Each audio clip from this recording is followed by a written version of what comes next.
a number of ways that we write tunes. People ask us a lot, after shows especially, people come up to us and be like, how are you writing the music? Who writes the music? Do you guys just get together and jam when you write music? And so we thought it might be good to talk about how we all write, because it's all really different for each one of us. It's kind of a completely different process. All of which are totally valid, I think, but it's interesting to hear about them. I know Nat has a really specific process, so I think he's going to talk about that a little bit.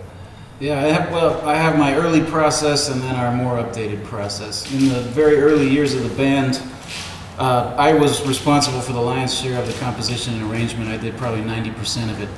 And back then we had weekly rehearsals, so basically all I would do was just go for a walk and think, and I would try and compose a whole tune in my head.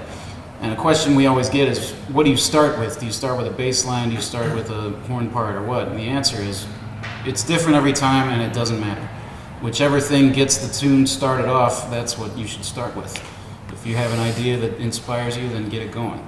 But, so in the early days, I would just write the entire song in my head, and then I would teach everybody their parts one part at a time. So here's the second trombone part. I'll play it at you, you play it at me. And we would just keep going until they could play it back right. And it's not the most efficient way, but the nice thing about that is that within the space of one rehearsal, you not only have an entire tune learned, but you have an entire tune almost memorized, and you never had to look at a sheet of music and do that translation that comes from audio to visual. So that was how we used to do it when we had weekly rehearsals.